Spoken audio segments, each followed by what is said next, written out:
Welcome in, high school basketball fans, to the Epic View preseason basketball show. Rick Dougal, along with Larry Workman. Today's sponsor, Huhtamaki in Waterville. They're now hiring, looking for a new job or seasonal work, starting at $21.87 an hour. Join Huhtamaki, a company that prides itself in food safety and convenience. Start your career with great benefits and a company that cares about its people and sustainability. Huhtamaki Inc., the makers of Chinette. Bring your family back to our family.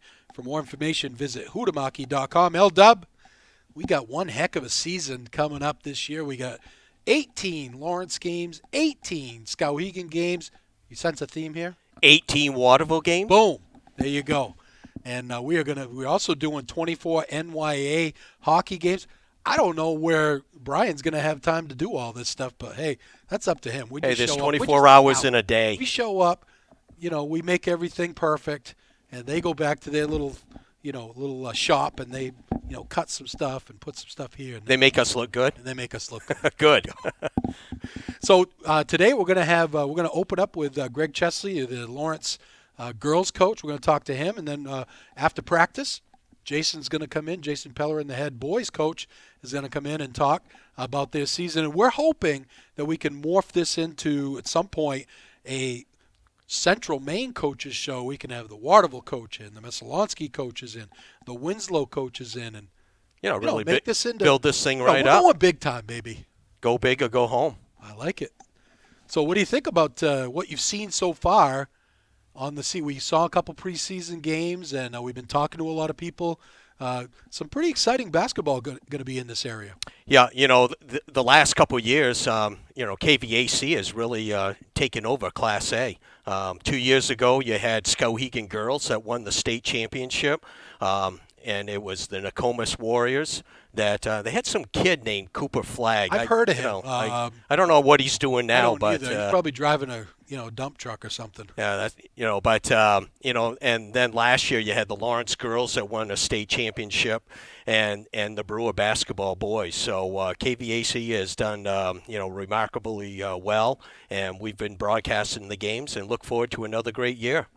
Yeah, before we bring Greg in, we want to talk about the great sponsors that make this all possible for you fans to be able to watch. Huhtamaki Packaging, now hiring at Huhtamaki.com. Pliable Marketing, where they create your recruiting video. Visit pliablemarketing.com. Chase Tours on the Thorndike Road in Unity. Hammond Lumber Company online at hammondlumber.com. Aquarius Pools and Spas, Augusta Road in Winslow. Reddington Fairview General Hospital in Skowhegan. Bowley's Famous Franks. Ooh, I could taste them already. Actually, I smelled one in your car on the way over here. Oh, the wife had hot dogs with cooked onions. I tell you, wife of the year. Yeah, okay. Today. They're on College Avenue in Waterville, and also don't forget that throughout the season you'll be able to win a $20 gift card from Bowley's.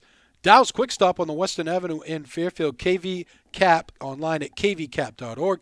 Kennebec Valley Community College online at kvcc.me.edu. Hannaford Supermarket and Pharmacy at the Elm Plaza in Waterville. Dr. Anna Froman in Benton. Call 544-6786. Northeast Analytical on the China Road in Winslow. And one of our new sponsors, Family First Funeral Homes, which includes Dan and Scott's Creation Services in Skowhegan, Laurie Brothers in Fairfield, and Wheeler's Funeral Home in Oakland, I should say. And another one we just closed recently. It's going to be our Instant Replay sponsor. We're taking it up a notch this year, folks. We're going to be showing instant replays throughout the game, and that's going to be brought to you by Dirigo Veterinary Care. Dr. Matt Townsend coming back to Central Maine. He's going to be over there in the 14 Waterville Commons over by Starbucks, and a lot of people looking forward to him coming back to the area to take care of the pets. We're going to take a quick break. We'll come back, and Big Greg, standing in the state back champ, of the room, ready to come in and talk a little Lawrence girls. Back after this.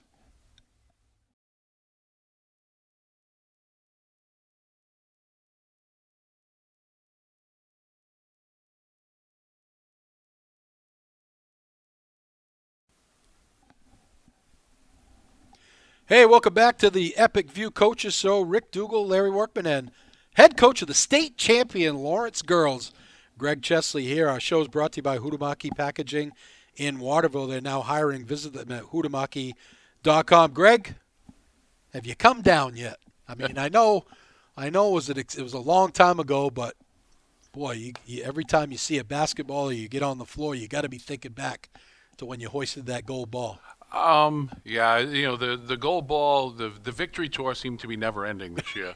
The gold ball was on the move from. I brought it home the night we won it, and then I think it went somewhere else every night and through the summer, barbecues and family outings, and I heard reports that it was people's living rooms and bedrooms, and it was everywhere.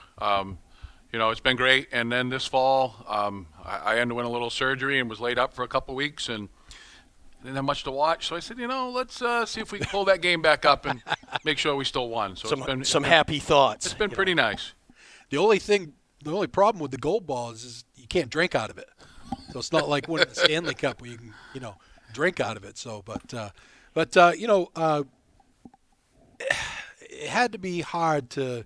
I know we were fortunate enough to be invited to your banquet that you had. Really appreciated that, but saying goodbye to those 6 seniors had to be tough. But you got to move on, right? You got to move to the next chapter. That's the unfortunate part of this job and the great part of this job.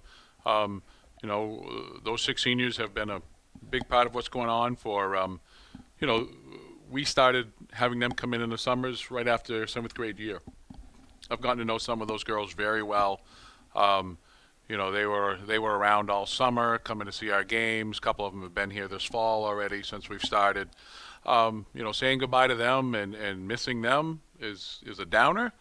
But now it's an opportunity for some of these other girls. We have practice here in a few minutes, and it's an opportunity for some of these other young girls to step up and become leaders, and opportunity for them to show what they got. Yep.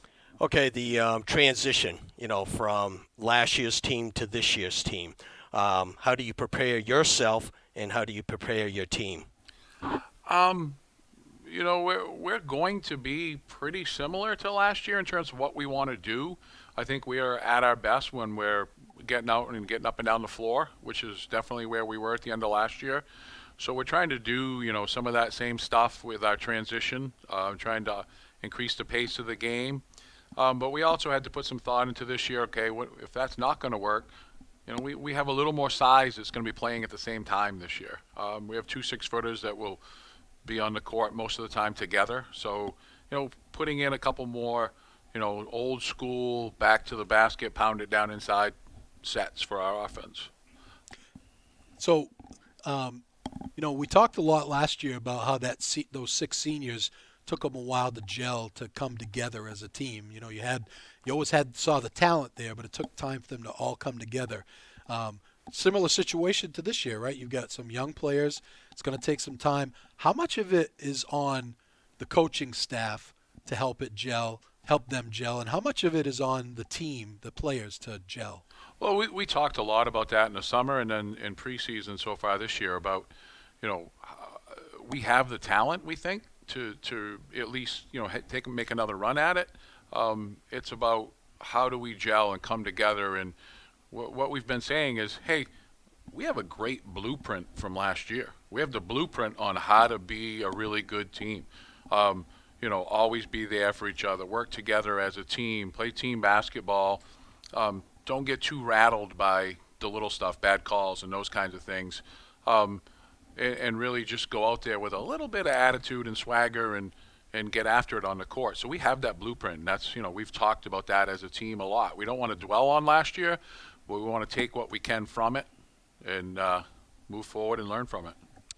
You never want to forget last year, and that will always be a memory. But you're right, because your team always didn't last year always play up to their capability. It really took them a while, and they really peaked at the right time. And that's what a coach really would want, is peaking right before the playoffs, and then running 4-0 in the tournament. I think even beyond that, peaking, for that group we had last year, I was thinking about it just the other day about how we got there, and it was more than just last year. Some of the stuff that we did really well in the tournament, we've been harping on for 3 and 4 years to some of those players. We've got to get in passing lanes. We can't allow face cuts. We've got to get better rotation on defense. Everyone's got to box out. all those things, our break, where people need to be. Some of the stuff we've been harping on for 2, 3, and 4 years, and you know, at the last, at the end of the season, they were doing it well all the time, but at the end of the season, they started doing it, just amazingly. So, all those things we've worked on for a long time kind of came together. Perfect storm for us, and we brought it home. So I talked to you briefly after the championship run. Saw you out. I think I saw you at Hannaford one day. It was right after the undergrad tournament. I said, "Hey, how'd the undergrad tournament go?" And you were like, "Ugh, not good."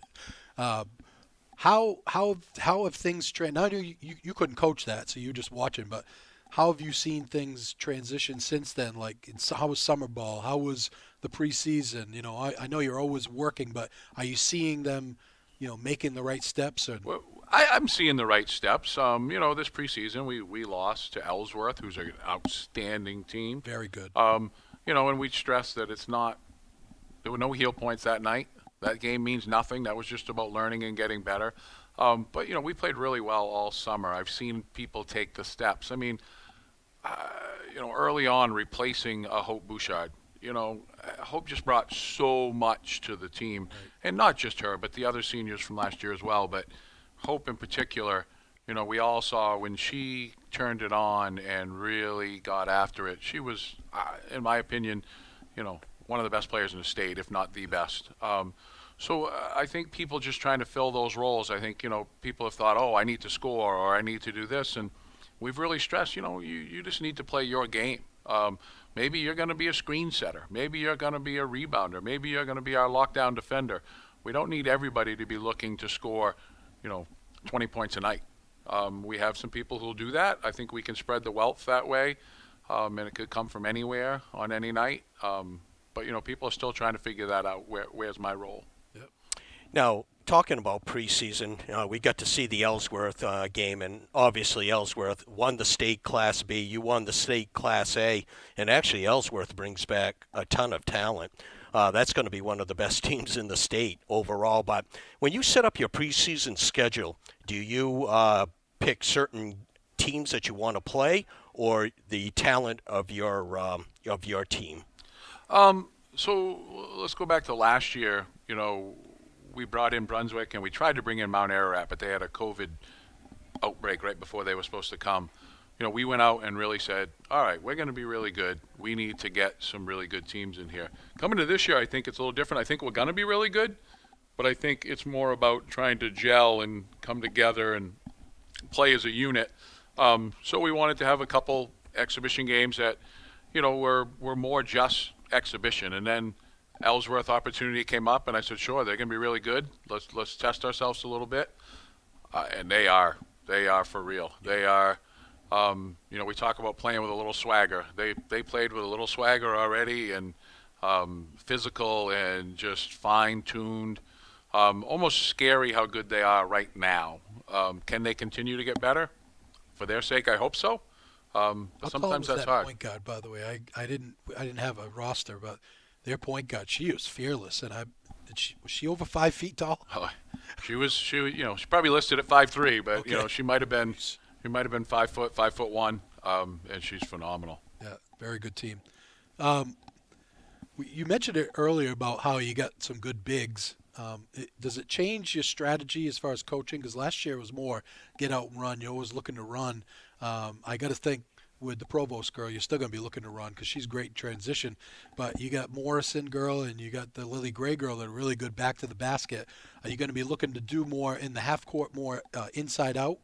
We're going to run. We're going to run. I think our bigs can run the floor. They did all summer. We're a good passing team across the board. When we fill our lanes correctly, we look, very, very good. But there are those times off a dead ball, a timeout, a free throw, those types of things where you really can't get out and run. And in those instances, we want to be able to, really get into a half-court set that might, use some of that size to our advantage, and I think we can do that. Looking at your roster, any new surprises that really from last year from the state team or even on the JV squad working through the summer that is kind of a surprise to your team? Um, you know, we have 8 kids that played last year. Excuse me, coming back, and I think all 8 of them are going to contribute. So there are really no surprises there. But we have a senior, Kaylee Elkins. Her younger sister, JC Elkins, is just as athletic. And has really shown some ability to be a lockdown defender this preseason. Casey Ross, another big, has really shown the ability inside to she's probably our tallest girl. She's shown the ability inside to bang with the best of them, and can probably give us a couple minutes here and there if we need it. Looking at the conference, I know we had talked about a preseason. You guys didn't get together and do like a preseason ranker. Last year it was you guys and Gardner and not everybody else. Do you see it more wide open this year? There are more teams that are going to compete. Gardner's lost a lot, right? I don't know how much they have coming back, but who do you see as the teams to challenge in the conference? Hamden comes into our conference this year, and they're well coached. They've got good numbers up there in terms of participation. I've seen them 2 different days in preseason. They're going to be good. Coney is going to be really good. With the Moral girl coming back, she's a phenomenal player. I think Skowhegan, has the ability to hit outside shots and beat some people that way and with their defensive toughness.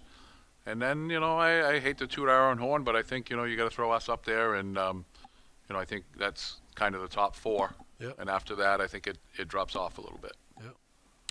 Now, do you guys play any Christmas tournaments, or is it just regular season? Back in the day, or a few years ago, there used to be a Augusta Civic Center tournament. Are they still doing anything like that this year? I would have to look at the exact date, but we, boys and girls, are playing around Christmas time in the Civic Center. In the Civic I think Center. it's right after we're both playing Coney. Okay. That's a that's a regular season countable game. But obviously, that's good for you guys to get on that flow with your team to, the depth of the arena and and just to play on that floor. Last year in the regional championship and the state championship, really Nadia Morrison and Maddie Provost are the only 2 returners that played significant minutes. The other girls played in the first couple rounds, and it's important to get them on there. But it'll be nice to get everyone that opportunity, in a regular season game this year, and so we feel a little more comfortable when we get there in February. Well, new rules this year. Anything in particular? There's been a lot of talk about the foul shot rule. Good, bad. Does it really matter to you? It doesn't really matter. I just wonder sometimes why we have to tinker with things like that. Was the 1-on-1 not working? Was it a problem for somebody? Were we? I talked to a friend of mine that I work with that's an official, and he said that they did it in the college game a few years ago, and he said it really kind of cleaned things up. What I wonder is it going to change the strategy towards the end of the game for coaches that, you're down 7 or 8 or whatever, and usually you'd foul, put them at the line for a 1-on-1. Do you take that risk with a 2-shot foul now, I mean, if you're behind, you kind of have to still. That'll be my approach. I don't know about other coaches, but, if you're behind and you got to try to stop the clock and get the ball back, you're still going to have to. You may be a little more picky about who you foul, that kind of thing. That's how we'll do it. I know they're concerned about intentional fouls at the end of the game and being rough, with those things. But, a few years back, that was a point of emphasis, and any intentional foul was called. So, why don't we just call it that, keep it called that way, and, let the rule stand. But I don't think it'll be a big deal either way. I know you got to get to practice. I got one last question for you. You're going to have a bullseye on your back this year, being the defending state champs. How do you don't want the kids to be nervous going out there, but you gotta have that conversation, right? You know when you step on the floor every time that they're coming for you. You're going to get the best. I mean, you could see it in the Ellsworth game. I know Ellsworth won the states too, but it was like, hey, we're playing the Class A state champs, and we're going to come in here. You know what I mean? So That's going to be a challenge this year. I completely agree with you about the Ellsworth game. They came in to prove a point. Yeah. And we've talked, ever since I've been here, we've talked about every time you step on that court with Lawrence across your chest or Bulldogs, people come after you a little harder than they do at other schools. There's something about beating a Lawrence team, no matter what the sport is. And I don't know if it's because, we've competed really well for a long time in a lot of sports, or it fosters from a younger age, but there's always a target when you're wearing the blue and the gray. This year, we've already talked about it. This is a big deal for a lot of teams. I assume we're going to be worth a lot of heel points, so they're after that. They're after the ability to say, hey, we beat last year's state champions, and they got a lot of kids back. So people are really going to come after us every single night. And I like that. It's nice to know you're getting everyone's best shot. But also we have to be prepared. We can't back down. We can't be nervous. We got to go out there with, you know what? We are defending state champs. I don't want to be arrogant or have our players play that way. But, defending state champs should have a little swagger to them. Exactly. And go out there and play like, yep, we won last year, and we're trying to do the same thing again this year. Yeah. It's only going to make you stronger as the season goes on, and you'll be tested for 18 games before the tournament. Yep, I agree 100%. Appreciate you coming in for a few minutes, Coach. We're looking forward to this season. Going to be a great season here for all you folks out there watching in Epic View Land. We'll have all 9 Lawrence girls home games, and I'd love to have a playoff game, but I'd rather see you go right to Augusta. So, yeah, thank you guys very much for having me. As always, the Epic View crew love to go back and hear the old "ring it up," and the bingo, bango, bongo. We're looking forward to that this year, and this has been great. I feel a little like a rose between two thorns here. Oh, here but we go. This has been great. Thanks for having me. We're going to take a break. We'll come back with Coach Jason Pellerin of the boys team after this.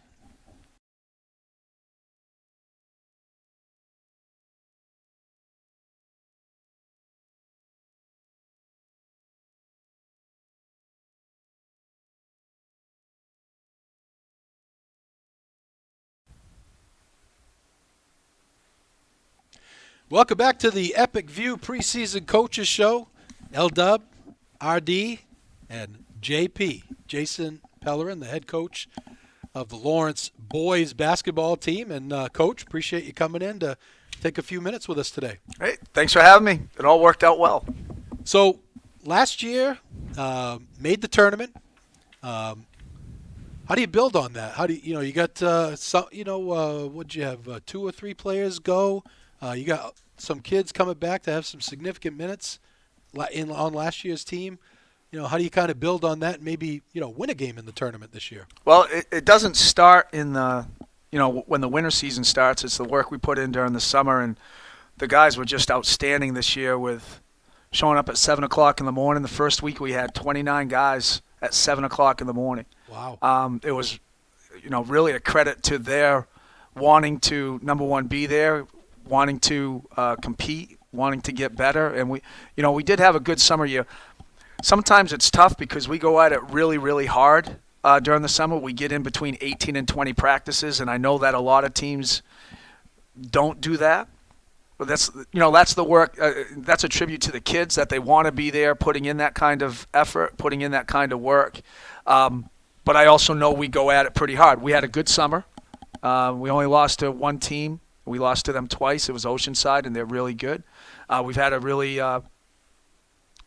good preseason, and everything's about trying to improve, trying to get to Augusta. That's the goal, and then trying to borrow a phrase that I heard from a guy back in 1986: wreak havoc when you get there.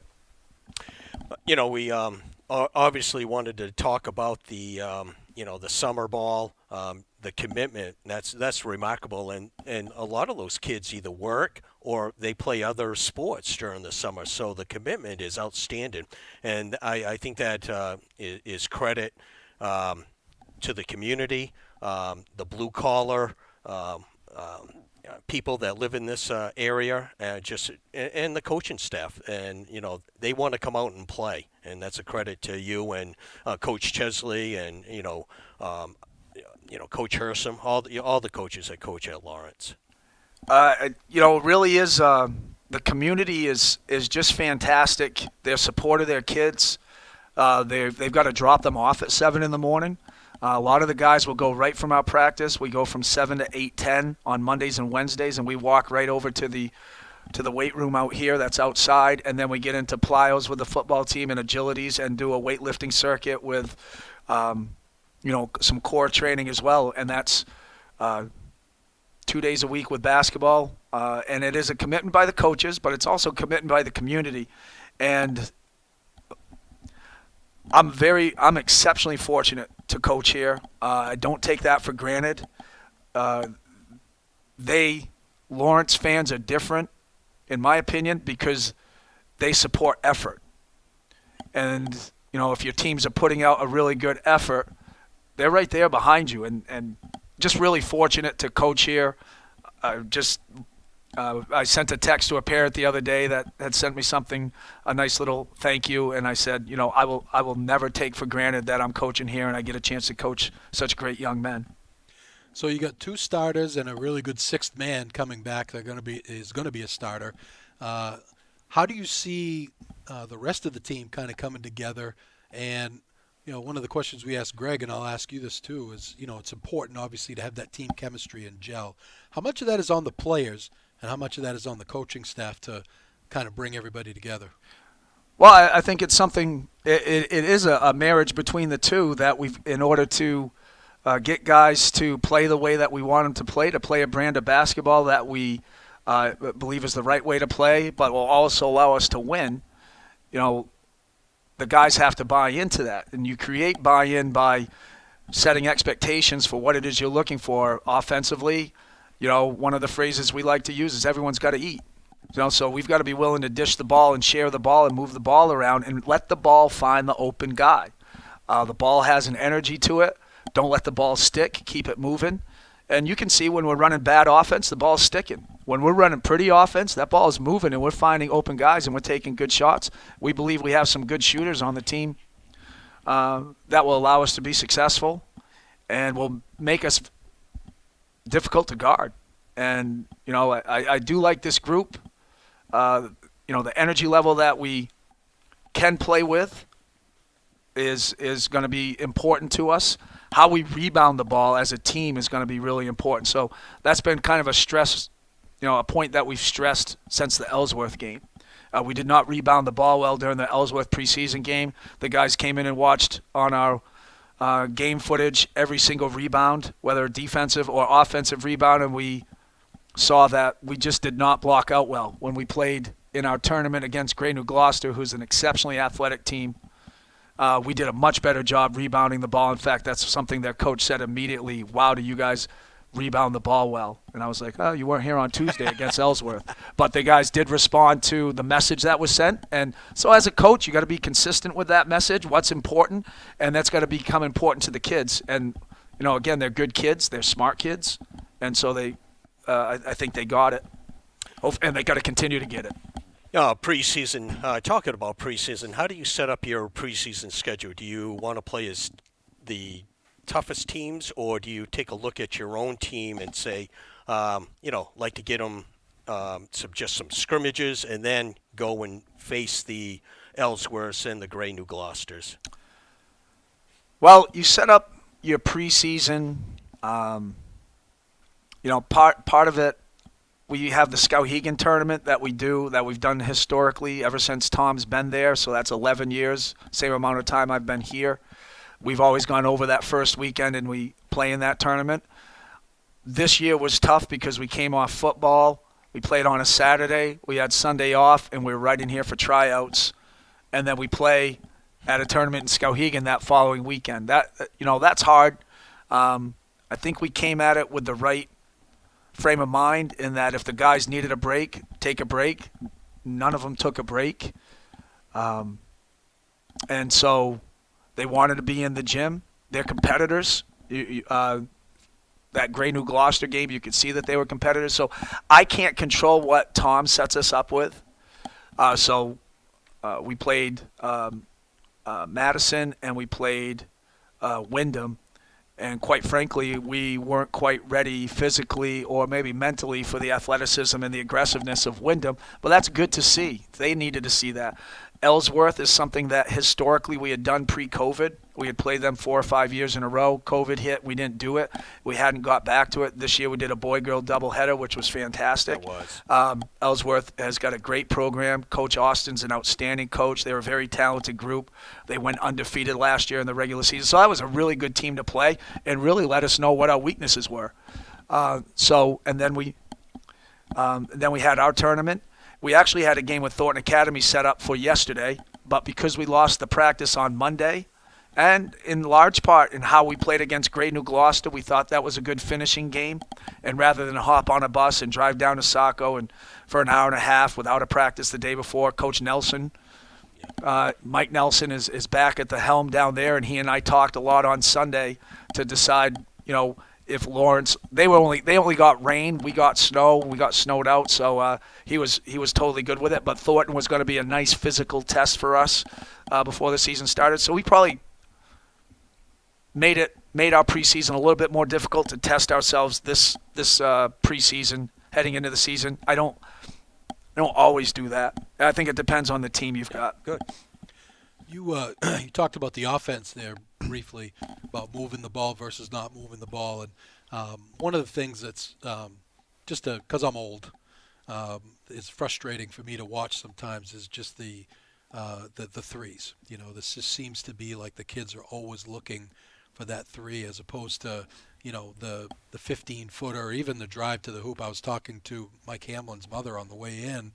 And, Mike Hamlin is a kid that's big and physical, and it seems like if he wanted to go to the hoop, there's not a lot of players in this league that could guard him just because of his physicality.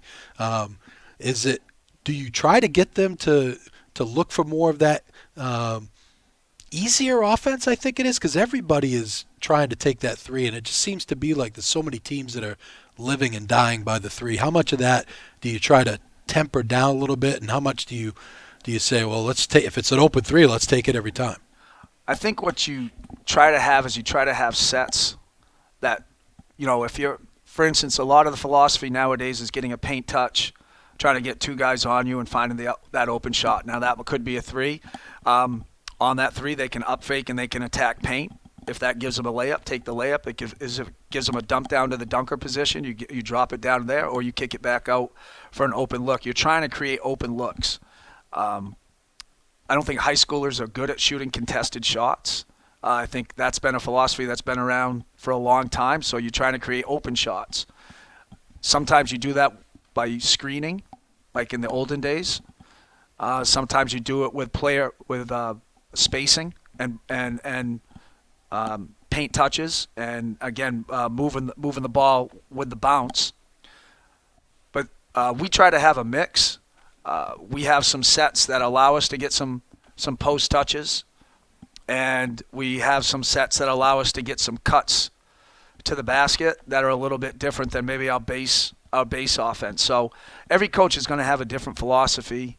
Every coach has different personnel. I mean, Mesolonsky's going to look to pound it inside to a 6'10" guy. We don't have a 6'10" guy to pound the ball into, so I would be pounding my head against one of these old 1960 brick walls here at Lawrence if I was saying, okay, we're going to pound it in down low, and we're going to be challenged by 6'6" guys at Hamden, the 6'10" guy at Mesolonsky. Skowhegan has a 6'7" kid.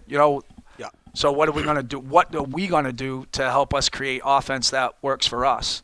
And that's what you try and do. If you're a system coach, like Coach Maines had a system that was really neat. Coach Sinicola over at developed it while he was at St. Joe's. He is at USM now, running that. That is a system, or as Coach Maines once called it, it's a philosophy. It's not an offensive system; it's an offensive philosophy. Very good. He's got that. I try to find what works for us, and we work on it. Maybe I experiment during the summer, see what I like, see what I don't like, and see how it fits. But yeah, if things aren't going from the outside, we'll run a different set. So more tailored towards what you have for talent, what you have for players. Yep. Okay. Yeah, came over to the Ellsworth game, and I really thought the intensity of both teams was pretty awesome that night for a preseason game. Got after each other. You really you played small, I thought, and maybe that's how you're gonna, you had one big and basically four guards where it looked to me. So you're obviously going to get up and down the floor, and you want to push. You want to push anyways, but obviously did notice that didn't do a very good job boxing out. But that sounds like that's something that you guys saw, learned from it, and got better, and that will help you down the road. So far, we got better, but it's got to be it's got to be a consistent message by the coaching staff, and it's got to be listened to consistently and executed by the players. And boxing out, Brad Stevens has a quote, something along the lines of, "Just when you think there's little things, there are no little things." And boxing out's not a little thing; it's actually a huge thing. So guys look at it sometimes, playing pickup ball or whatever it is they play. Gym class stuff that you don't box out, and that can carry over. Well, you got to change those habits. You got to try and create great habits every day. We literally do a box out drill every single day, and it's always something a little different. I don't do the same one all the time. I don't want the guys getting bored, but we do one every single day. With regards to the intensity this preseason has been fantastic. The Ellsworth game, it was intense. They're a very good team. Ellsworth does enjoy talking. So we had to get past that piece. But the Gray New Gloucester game, you would have thought there was a prelim game.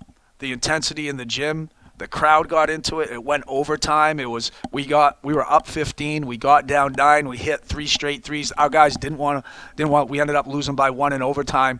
And again, you would have thought it was a prelim game or a rivalry game, and I don't know one guy on Gray New Gloucester. But part of it's that gym. It's just so loud.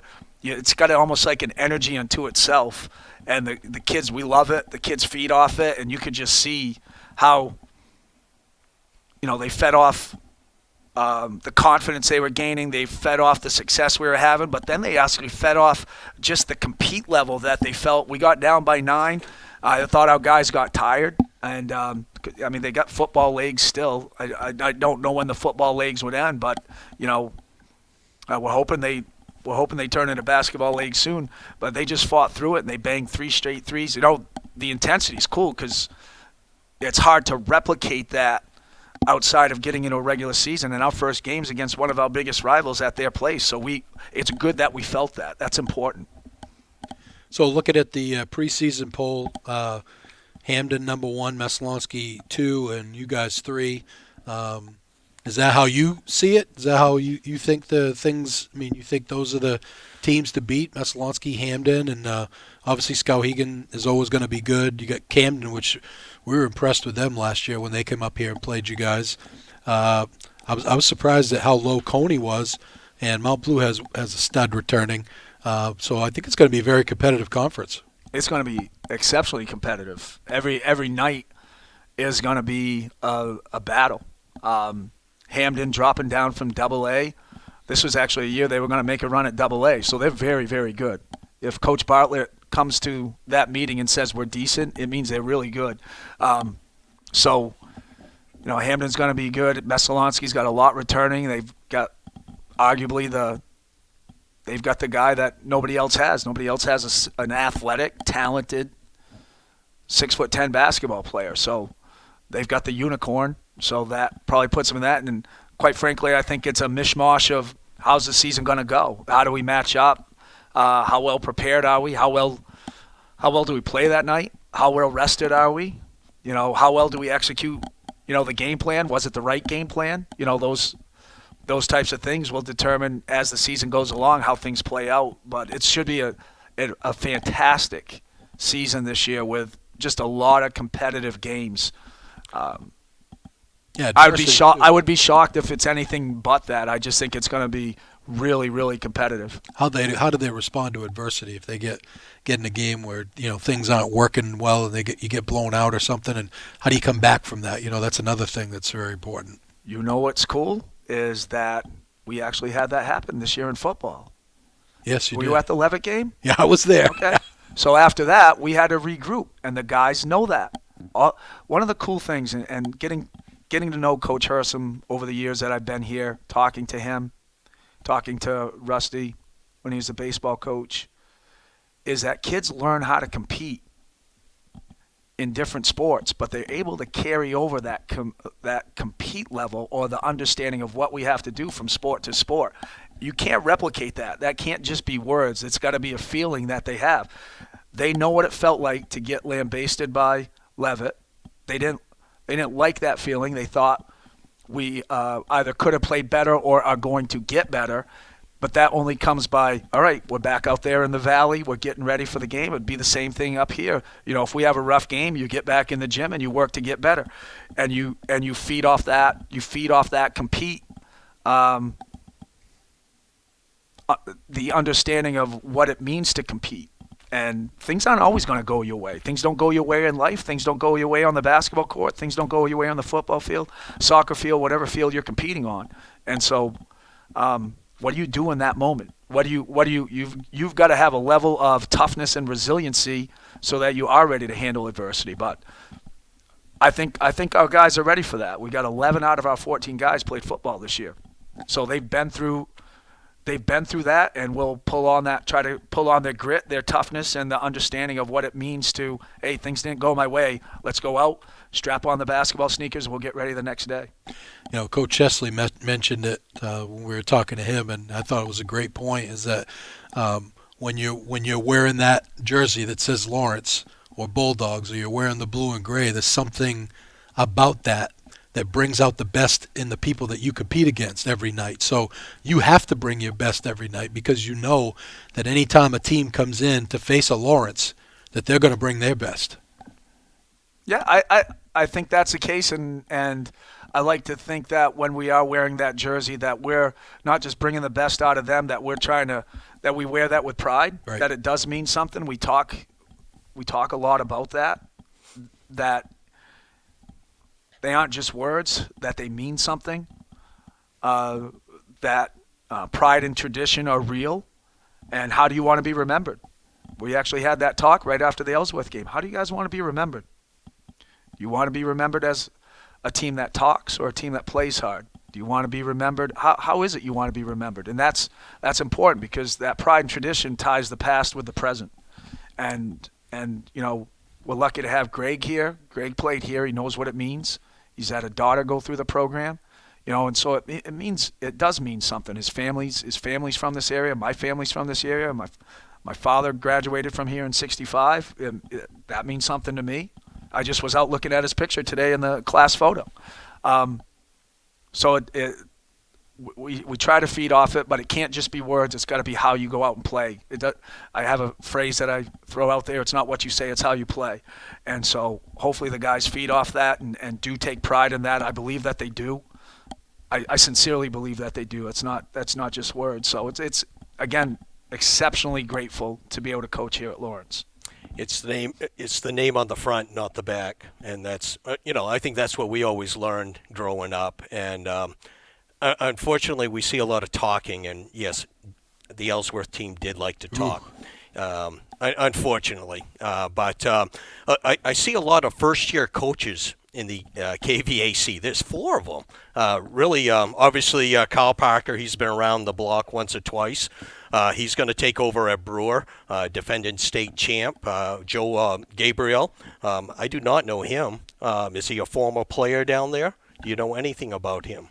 No, I haven't done a deep dive into his history, but he was the JV coach. He's an exceptionally nice guy, and I think his kids will respond well to him because he's a very, very nice guy. I see Josh Grant's taking over for Earl Anderson up at Nokomis. He's a former player, I believe, or is he from Dexter? He's not from Dexter. I believe he played for Jim DeFrederico at Nokomis. Okay, so he is he's former Jody player. Grant's younger brother. Jody Grant is the Dexter girls coach. Okay. And so Josh was on the bench with Earl for the last 2 seasons, and so he's going to slip in very well. He was also the junior high coach there for a long time.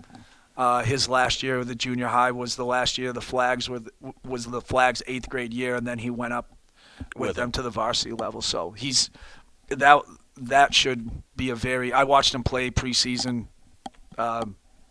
They will. They'll that be will be fine. a very easy transition. Coach Smith leaves Waterville, goes over to Missalonsky. Like you said, they're one of the better teams. We'll see how they adjust to each other. And I think you're right. I think the KVAC is loaded, 1 through 10. Erskine goes down to B, but you also get Hamden coming down from A, double A. It's just going to make it that much tougher, and it's going to be a battle every night. Yeah, that's quite a switch. I mean, that's quite a. Yeah, not a good trade there.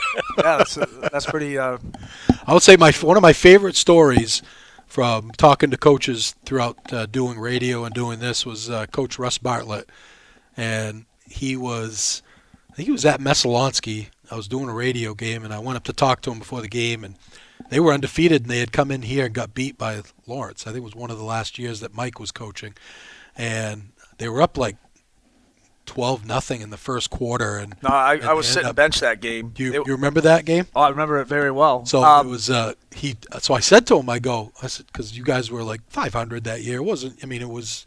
You were always competitive, but I said, geez, what happened in that Lawrence game? Anyways, you guys were up 12-0 or whatever. He goes, I'll tell you what happened. The Rowdies is what happened. I go, what? He said, oh yeah. He says one of my kids goes down the lane, gets fouled, and then he chest bumps the kid from Lawrence, and they rode, and it was his best player that year. And he said every time that kid touched the ball, they rode him like Zorro, and he was done for the game. He said we got beat because of the Rowdies. So I remember what happened. So we were losing something like 22-2, 22-4. Yeah, it was something like it was like a 24-4. Yeah. And Fred Knight, who is a big man, about 6'7", big man, NFL lineman size, comes chest to chest with Lucas Quimby, who's our biggest, thickest all-conference lineman. Yeah. They come chest to chest, and Lucas just stayed right there. He didn't back away, and the Rowdies just saw that, and the place, like, it just got crazy. Up. So, anyways, it came down to a last-second play, and they missed a foul shot, and we come down, and it was – and Spencer Carey hits a buzzer beater. That's the kid's name. We won 51-50, and there is so much more to the story. Pre-game, someday I'll share. Yeah. But there was so much to it. It's hilarious. We actually thought we should have written a book that season to just go through like the trials and tribulations, because it was a fun ride that year with a fun group of guys, and that was just one of those special Folsom Gymnasium moments. Was that the year before you guys went to the state final? No, the Easter Maine final. Because I want to say it was it was 2 years before. Was it 2 years? It was 2 years, but I think Spencer Carey was a sophomore that year. Yeah. He was supposed to actually hit a guy who was supposed to reverse it. We were running a play, but the guy wasn't there, or the guy didn't know the play, because we were doing this live. There was no timeout. Right. We had no timeouts left, and they missed a free throw, so we got into a set, and it wasn't even the right set. It was just such a mess, because the place is just going crazy, and Spencer fakes it, and then he just takes the shot and hits it, and then the roof came off. Yeah. That's awesome. We've had so many of those type of moments here. Any other than some of the players we've talked about, any other players to watch in the conference? You talked about the kid from Messalonsky, obviously very big and strong. Do you see the Sterling kid from Mount Blue? Obviously, is a kid that can score. Are there any other kids that you're going to kind of design to, that we got to stop this kid, for us to get a win tonight, or? Well, that's every game. Okay. That's every game. But Zach McLaughlin? Zach McLaughlin from Hamden he'll be up for Mr. Basketball. Really? He averaged 24 points a game last year in AA. Okay. From everything I've heard, he's a flat-out player. Yep. Some other people came up to me and said that that they believe he's the best in the state in that senior class. So, yeah, he'll be somebody. They've also got Wolfington up in, and they're seniors together, and one plays down low, and he's a really good player. He's the last of the Wolfingtons, thank goodness. They've had a nice run at Hamden. Yeah. And if we go down through the list, Sterling at Mount Blue is just an incredible athlete. Nokomis, they've got a shooter. Josh Grant's son is a great left-handed shooter. Connor Sides is a super speedy defender and finisher at the rim, even though he's not that big, but he's super fast. Skowhegan's going to have the Donahue boy and Fitzgerald. I could go. Coney will have Parker Sargent. Camden Hills has a multitude of kids. Will Dukes. We really like that Will Duke. Oh, he's fun to watch, isn't he? He's not fun to guard, but he's fun to watch. Quincy Messer's back from a knee injury last year. Gardner's got some really good players back from last year. Zach Christian had a great football season at tight end for them, and really looking to see what he can accomplish this year as an undersized center, but he really works hard. So I think I named Brewer. Brewer has the Youngs kid back. He's going to be good. So I think Mesolonsky's got several good players back. I'm not sure if Drake Brunel will play this week. He's got a mid-foot sprain that I think might take some time to heal. He got hurt in football too, didn't he? Right, I guess right at the end of the season, I was talking to him. He's a super kid, great competitor, but just a really nice kid. And we had a nice conversation at our tournament last week. And, he said he hurt in football, but he says when you're playing football, your adrenaline can kind of get you past stuff. And then they played in the alumni game, and he tweaked it there, and then he tweaked it the next day in practice, so they decided to shut him down.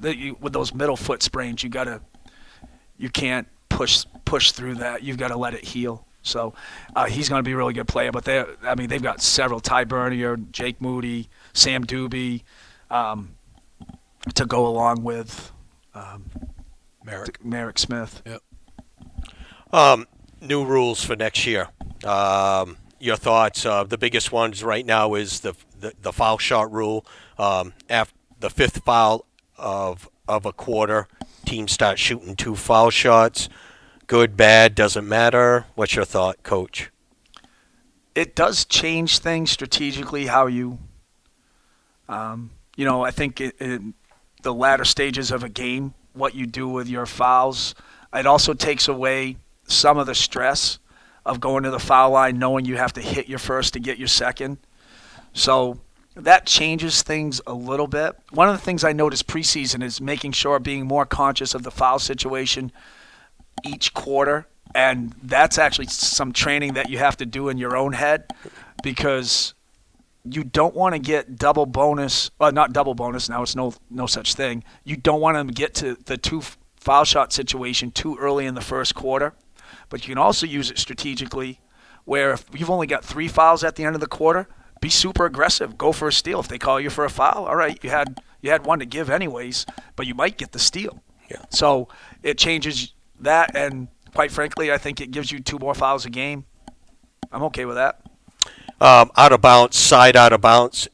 Now, my understanding, they have 4 spots that they'll move the ball to. Is that something along those lines? I'm not going to pretend I know exactly what that rule change is, but yes, you're going to move in certain quadrants on the floor.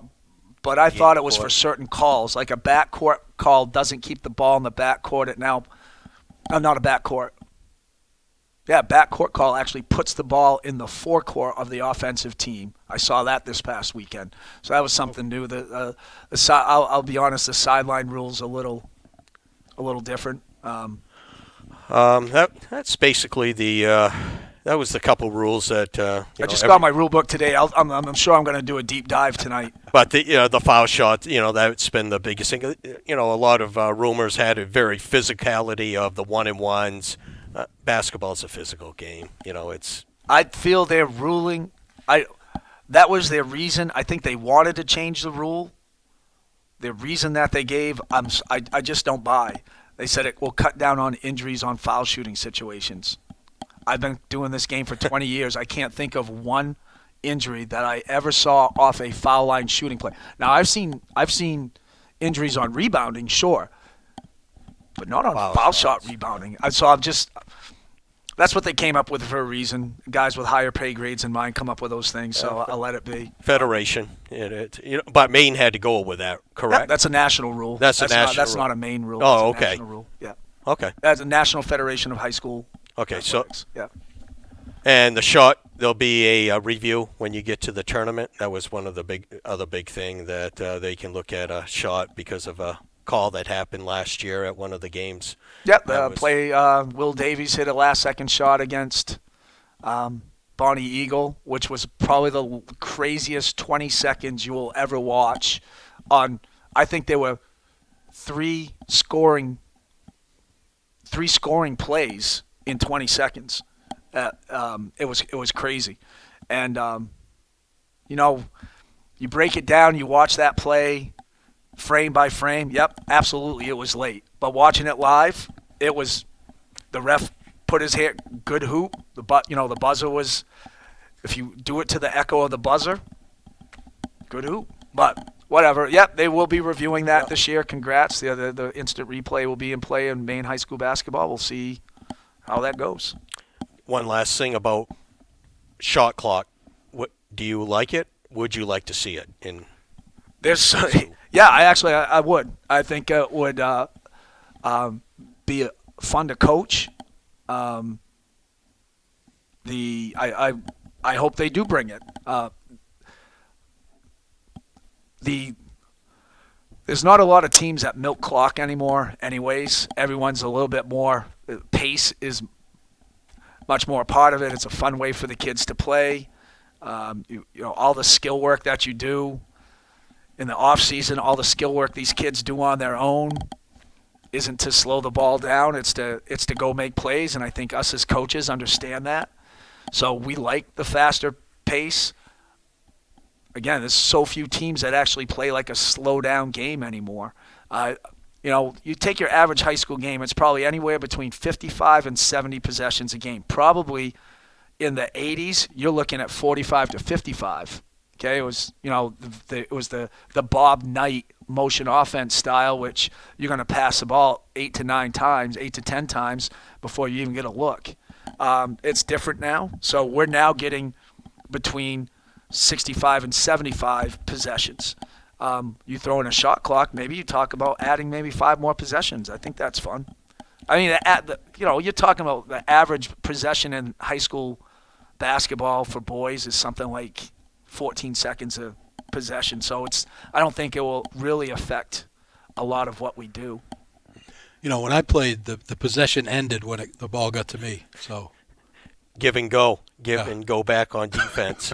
Was that a turnover? Was it a made basket? No, it was. There was no other pass after that. Let's put it that way. There's no other pass. Yeah, I was. Larry likes to call me the black hole, but Kevin McHale. I did what the coach told me to do. He would take me out of the game if I didn't shoot enough. What am I supposed to do? Wow, do what the coach Your says, coach right? was not Mike McGee. No, no. He Sorry, wasn't. Coach. I'm going to leave that one alone. But, Coach, we appreciate you coming in, giving us a few minutes to talk about the season. Really looking forward. Again, we'll be broadcasting all 9 Lawrence boys home games as well as the Lawrence girls home games this year. We'd love to have a preseason game, but we'd love to see you go right to Augusta too. So we'll definitely have the 9 regular season games. And I want to thank our show sponsor today, which is Hutamaki in Waterville. They are now looking for a new job or seasonal work starting at $21.87 an hour. Join Hutamaki, a company that prides itself in food safety and convenience. Start your career with great benefits in a company that cares about its people and sustainability. Hutamaki Inc., the makers of Chinet, bring your family back to our family. For more information, visit hutamaki.com. For Larry Workman, Coach Jason Pellerin, I'm Rick Dougal. Have a great night, everybody.